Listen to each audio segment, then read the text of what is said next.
Hey, how's everybody? Hope you are well. I'm coming in today and I wanted to review this Jordan Peterson video that just came out. He's announced the release of his new book, Beyond Order 12 More Rules for Life. And to be honest, I never really got into reading Jordan Peterson. I devoured his videos and his talks quite thoroughly, but I find his writing just different. And not that it's bad, but I find he is a valuable addition to the zeitgeist, especially now. And I wanted to give kind of my reaction to the 12 rules as he discusses them here. He goes through the kind of the prologue or overview of the book.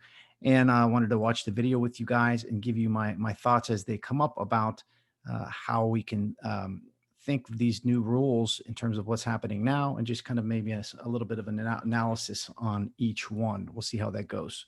So I'm going to share with you the video, and it's good to see him back. He still looks like he's been through a lot, and he has been through a lot. So it's good to see his voice back. He's a polarizing figure, especially in the political sense, but he has, just in the time that he's come back, the publisher of his book, Penguin Publishers, or Canadian publishing company, some junior members of the company have made a lot of noise in wanting to not publish the book because because white supremacists and far right people listen to him or something like that. It's completely insane.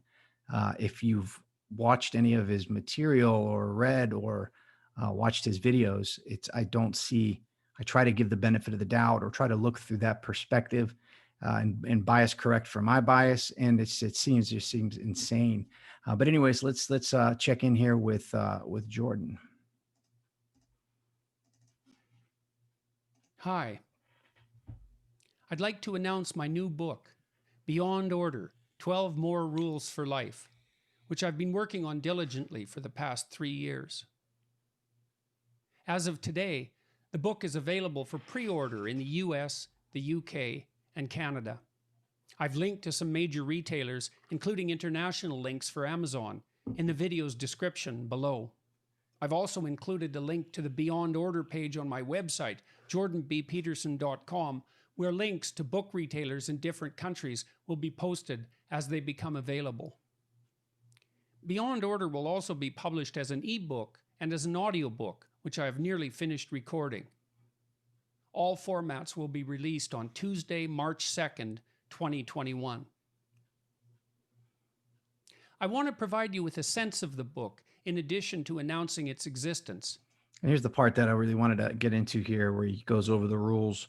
And I wonder what the last year of his life going through complete hell and misery and being locked up in hospitals in Serbia and in Russia, and working through this crazy reaction that he had to benzodiazepines, and then actually getting COVID-19 as well.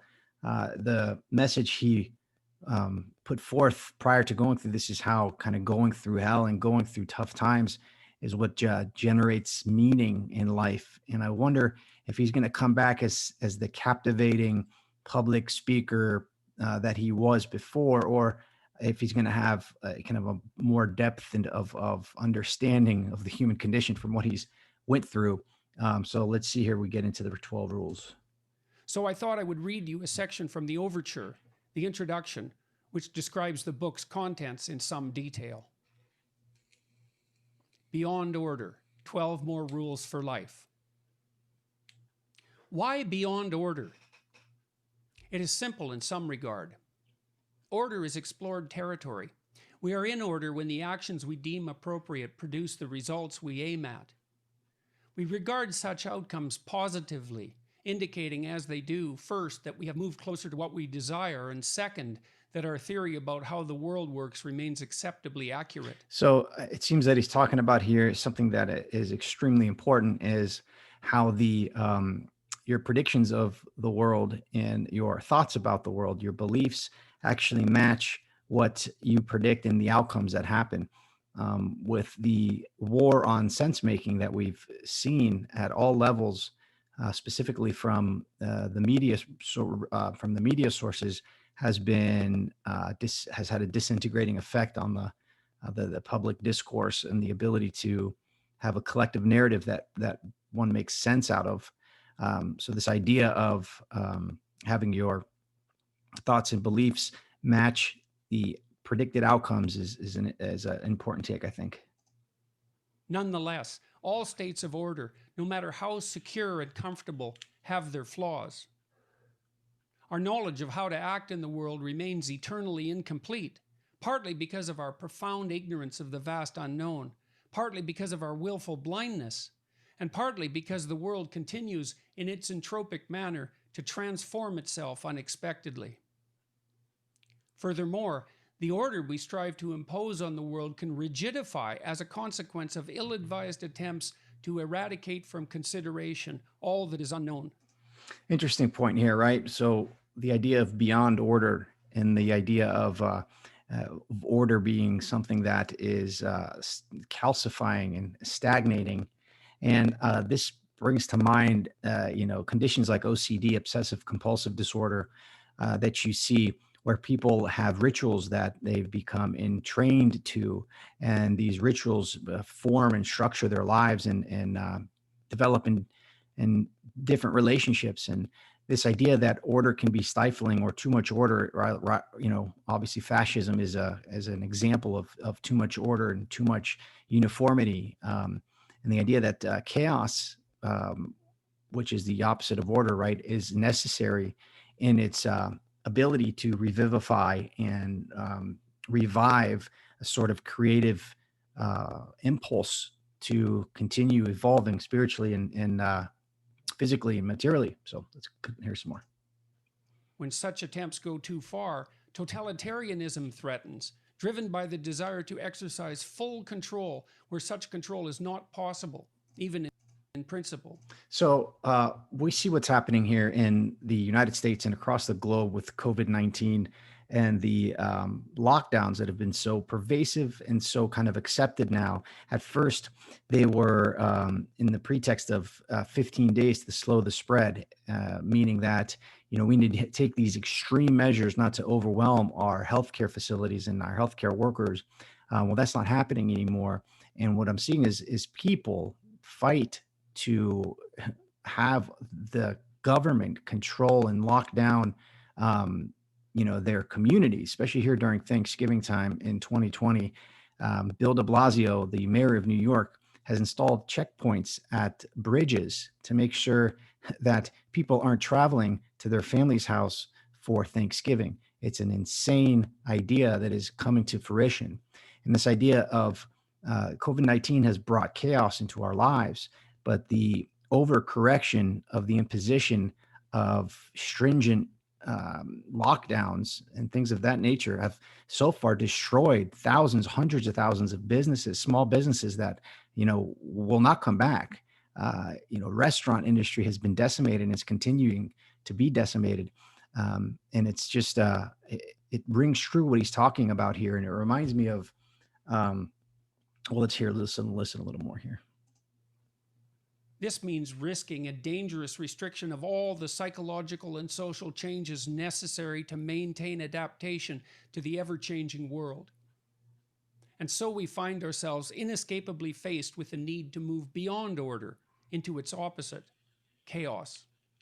If order is where what we want makes itself known when we act in accordance with our hard-won wisdom, chaos is where what we do not expect or have remained blind to leaps forward from the potential that surrounds us. The fact that something has occurred many times in the past is no guarantee that it will continue to occur in the same manner. There exists eternally a domain beyond what we know and can predict. Chaos is anomaly, novelty, unpredictability, transformation, disruption, and all too often dissent, as what we have come to take for granted reveals itself as unreliable. I think it's an interesting to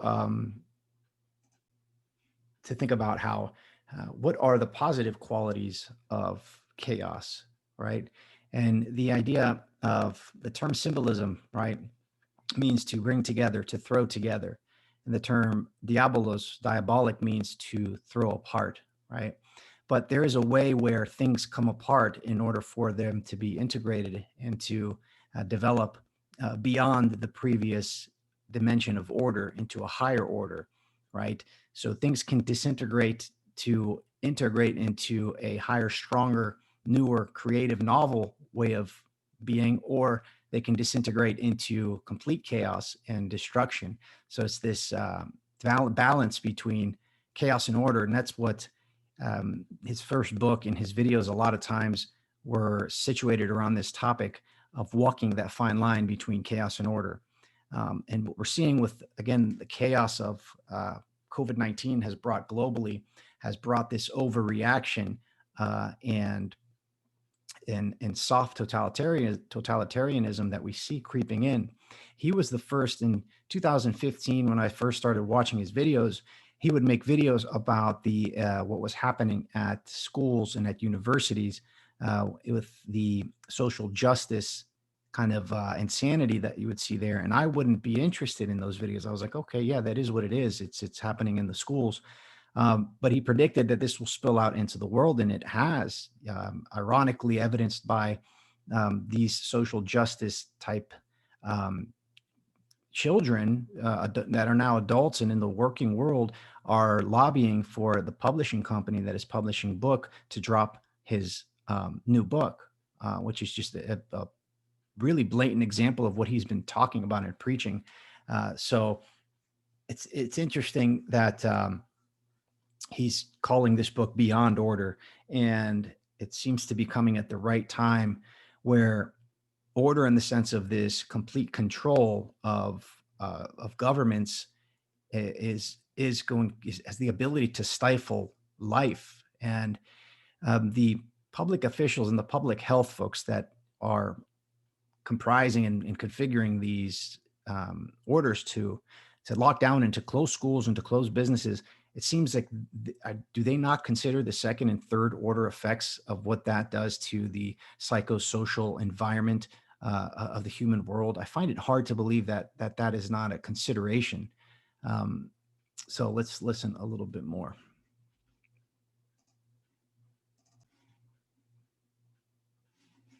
Oops.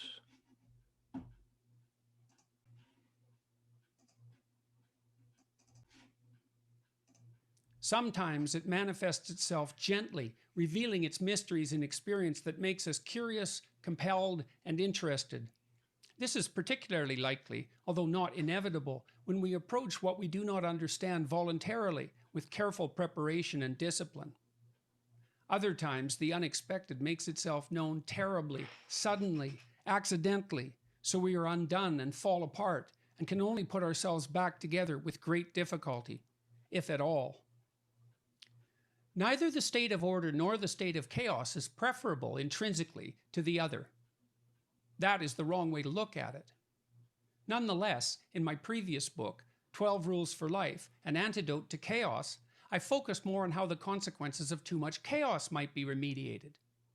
We respond to sudden and unpredictable change by preparing physiologically and psychologically for the worst. And because only God Himself knows what this worst might be, we must in our ignorance prepare for all eventualities. And the problem with that continual preparation is that, in excess, it exhausts us. But that does not imply in any manner that chaos should be eliminated, an impossibility in any case, although what is unknown needs to be managed carefully, as my previous book repeatedly stressed. Whatever is not touched by the new stagnates, and it is certainly the case that a life without curiosity, that instinct pushing us out into the unknown, would be a much diminished form of existence. Another great insight here that he's bringing to the table, of how if the new is not allowed to come in, if the novel is not allowed to come in, it has a destructive force on relationships. And you see this in families, you see this in corporations, right? You know, when a particular corporation becomes heavily solidified with HR and compliance type measures, which are there in a sense for appropriate reasons, but tend to almost in every case, except in rare cases, become rigidified, solidified, and actually destroy the creative endeavor that it is there to support. You have this idea of walking the line between chaos and order is applicable to individuals, to relationships. You see marriages that become stagnant. There's no excitement, and you see the different partner will go and have an affair or whatnot. You see, it happens all around us with our own personalities when we become obsessed with certain worldviews. They become calcified, and they actually the effects of of ideology become recedes in the background as we believe that our particular worldview is the worldview, and any kind of new consideration of what could be becomes automatically denied in order for one to have to be in safety and to be in their comfort zone, a kind of put up a shield against anything new and novel, which again always leads to a disintegrating and destructive, kind of has a destructive effect here. So let's just a little bit more. What is new is also what is exciting, compelling, and provocative, assuming that the rate at which it is introduced does not intolerably undermine and destabilize our state of being. Like 12 Rules for Life, the current volume provides an explication of rules drawn from a longer list of 42, originally published and popularized on the Q&A website Quora. Unlike my previous book, Beyond Order explores as its overarching theme how the dangers of too much security and control might be profitably avoided. Because what we understand is insufficient, as we discover when things we are striving to control nonetheless go wrong around us, we need to keep one foot within order while stretching the other tentatively into the beyond. And so we are driven to explore and find the deepest of meanings in standing on the frontier, secure enough to keep our fear under control, but learning, constantly learning, as we face what we have not yet made peace with or adapted to. It is this instinctive meaning, something far deeper than mere thought, that orients us properly in life so that we do not become overwhelmed by what is beyond us, or, equally dangerously, stultified and stunted by dated, too narrow, or too pridefully paraded systems of value and belief. What have I written about, more specifically? So this again, we'll talk about this juxtaposition and this relationship between chaos and order in terms of the political dimension, right? If you have too much order, you have a fascism, which we saw happen obviously in Nazi Germany. If you have too much chaos, you have this idea of anarchy, right? Either of these extreme positions are destabilizing and will lead to kind of destructive forces that will creep in to the individual and the collective as the political, on the one hand, calcifies, and on the other hand, disperses and disintegrates. Both have this effect of killing the host, killing the body, killing the body politic happens on the at the individual level as well. And this makes me think of the yin yang symbol, right? You have in the heart of chaos, you have order, which manifests. And the one side, you have the heart of order, you have chaos, the little black dot and the white shading, and vice versa. And meaning manifests itself when there are the appropriate amounts of both chaos and order as the creative endeavor moves forward. Again, this is relevant in any dimension, the political, the social, the corporate. It's really kind of one of these fundamental patterns and principles of life that is essential. And it would be nice to hear those that are leaders in government and in kind of the social space have this understanding and this insight when making policies and creating different structures that are supposed to support the functioning of society. Rule 1 describes the relationship between stable, predictable social structures and individual psychological health, and makes the case that such structures need to be updated by creative people if they are to retain their vitality. So what we're seeing happening here is the stifling of creativity. And we need to stop looking at the current structure of leadership and government for solutions because they are compromised at all levels. I think what's going to happen here, and you're already seeing it happen, is there will be leaders emerging in different ways, in new ways that will take the mantle of restructuring and reformatting and revivifying being in the world in the 21st century. And so keep an eye out for the sense makers. Keep an eye out for those that resonate with you, and constantly do a bias check and correct for your bias on your end. And just pay attention to what's happening because it's interesting times nonetheless that we're living in, and that causes both anxiety and excitement.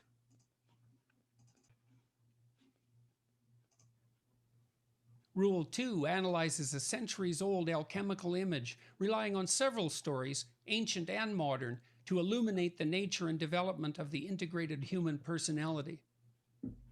Rule 3 warns of the dangers of avoiding the information vital to the continued rejuvenation of the psyche, signaled by the emergence of negative emotions such as pain, anxiety, and fear. Rule 4 argues that the meaning that sustains people through difficult times is to be found not so much in happiness, which is fleeting, but in the voluntary adoption of mature responsibility for the self and others. Rule 5 uses a single example drawn from my experience as a clinical psychologist to illustrate the personal and social necessity of attending to the dictates of conscience. Rule 6 describes the danger of attributing the cause of complex individual and social problems to single variables such as sex, class, or power. Rule 7 outlines the crucial relationship between disciplined striving in a single direction and forging of the individual character capable of resilience in the face of adversity. Rule 8 focuses on the vital importance of aesthetic experience as a guide to what is true, good, and sustaining in the human world of experience. Rule 9 makes the case that past experiences, whose current recall remains laden with pain and fear, can be stripped of their horror by voluntary verbal exploration and reconsideration. Rule 10 notes the importance of explicit negotiation to maintenance of the goodwill, mutual regard, and heartfelt cooperation without which no true romance can be sustained. Rule 11 opens by describing the world of human experience in a manner that explains what motivates three common but direly dangerous patterns of psychological response, delineates the catastrophic consequences of falling prey to any or all of them, and lays out an alternative route. Rule 12, finally, makes the case that thankfulness in the face of the inevitable tragedies of life should be regarded as a primary manifestation of the admirable moral courage required to continue our difficult march uphill. Another insight that is poignant for our time now, again, in the US at least, there are lockdowns during Thanksgiving. There are orders that police and law enforcement are to arrest and detain any family gatherings that are over 10 people in some states, right? And this is the idea of overcorrection of order by the chaos that is prevalent because of this global pandemic and the response from it. People will gleefully and unobservedly just give up their rights. And those rights don't come back once they are given up. And the effects of these considerations are profound. And hasn't been too long ago when there were large portions of this globe, and there still are, that were living in these totalitarian regimes. And it seems that there's a considerable amount of evidence that this is creeping up into our world, in the free world in the United States, where people think that it can't happen here. And the problem is that people that I'm having discussions with will come to the understanding and to the insight that what is happening is really strange for our lifetime, but it is happening, and it's going to take people to stand up and to share information and to say no in the face of fear and adversity. That is where meaning happens. That is where new order is created. That's where we can go beyond order, beyond the old order that's calcifying and disintegrating through the chaos that is causing it, and into kind of a new way of being with each other. Right now, it seems pretty glim and gloomy, but it's always darkest right before daybreak. And I know it sounds cliche, but we are at the precipice of really intense times. I don't have to tell anybody here, but just keep paying attention again.